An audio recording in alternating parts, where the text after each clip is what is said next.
Also got a little bit of breaking news here. I don't know if this is breaking news, but some news that just came out via Adam Schefter. We were mentioning Deshaun Watson and his motivational video he sent out.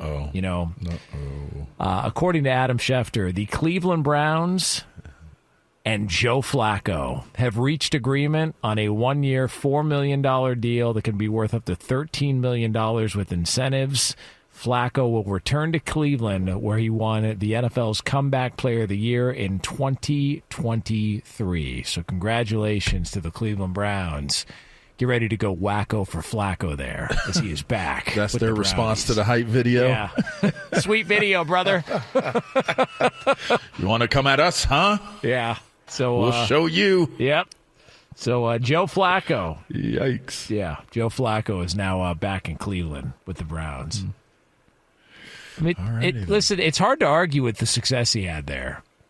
With him, with Baker Mayfield, there was a level of success with Kevin Stefanski. So the fact that they're making this move, I don't know if this completely, precludes them from taking a quarterback at 2 or maybe somewhere in the draft. But if you believe any of those betting odds, Travis Hunter is believed to go number 2 to the Browns. And at least now, they've got, while they wait for Deshaun Watson to maybe come back at the tail end of this year, at least they've got a guy who performed well in Stefanski's system a couple of years ago, and Joe Flacco making his return.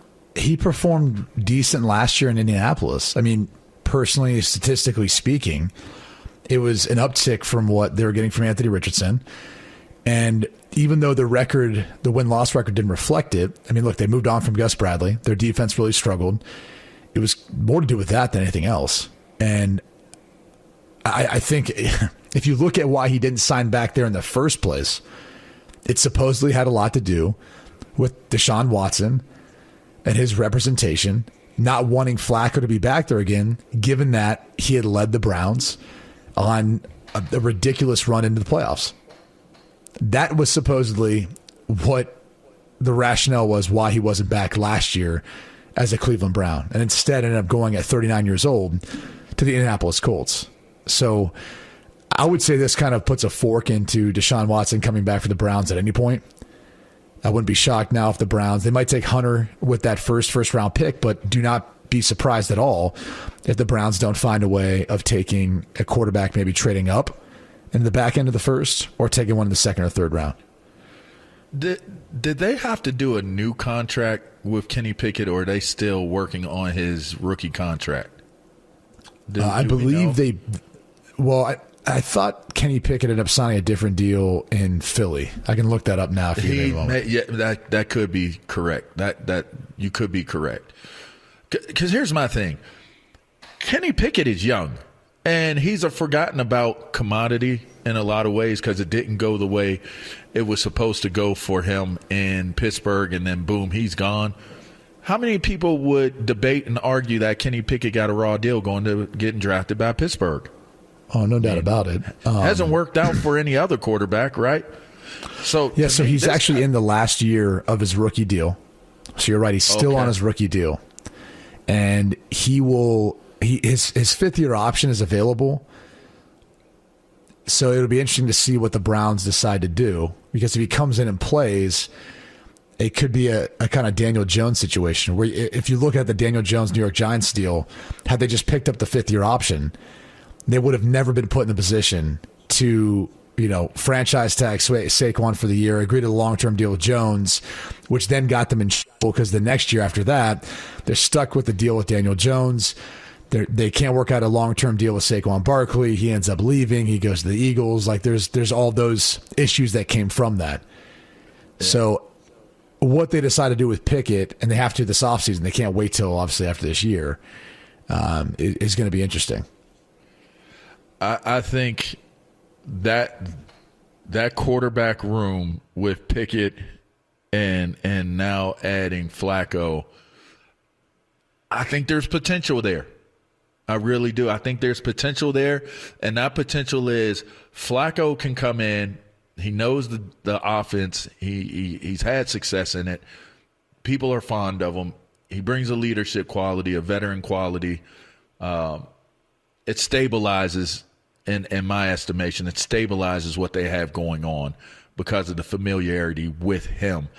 I think that along with last year, Kenny Pickett got a really good, probably lesson in how to be that type of quarterback from Jalen Hurts as well. A stable personality, someone that the players relate to and buy into. I think Kenny Pickett's this year, going into this year, gives him the opportunity to compete for that starting job. And if he can't win it, if he can't get it this season, then you have Flacco to fall back on, and then you worry about if you get a quarterback later in this draft or if you go after a quarterback in next year's draft. But I think that it alleviates, in my estimation, the pressure of trying to figure out the quarterback's position now by having someone to go with Kenny Pickett, because I think we were estimating either it's a draft pick or it's going to be Kenny Pickett that's probably starting for this team next year. So now adding Flacco, I think that really gives them a stability that maybe you didn't look at or see that they had right now at this moment. It probably closes the door on Kirk Cousins to Cleveland as well, too. So yeah, now that limits, no doubt, his potential. Which would have made some sense from the standpoint that, he had good years with Stefanski in Minnesota, and so now he's just going to be in Atlanta. And, if a team decides after the draft, because that was Kirk Cousins' big feeling was, I don't want to have happened last year happen again.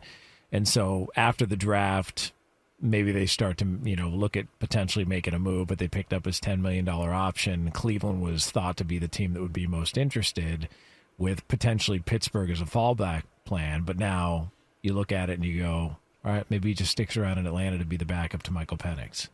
Which, by the way, Penix has dealt with injury stuff in his career in college as well, too. Serious. So, Serious it's not injuries. like, maybe you will need to depend on Kirk Cousins at some point. So that's the latest on the Cleveland Browns quarterback saga, as Deshaun Watson continues to post hype videos. So maybe he should have waited until this came out and then post it. Because maybe they waited until they saw that post come out for them to post it. And they're like, we got to go to the bullpen. Joe, what are you doing? Like Deshaun Watson did what? Joe, this guy doesn't get it. Oh, okay. We got something for that. Hey, we got something for it. Hey, Joe, this guy doesn't get it. How's $4 million? All right, come on down. So there we go. Browns. Well, he still gets to sit there with his back up against the wall with $230 million, connected to that wall. Damn right. Damn right. Getting beat down and stepped on and caring about what people think. It's still, he's got nothing to lose. Nice. You know what I mean? Just everything to gain.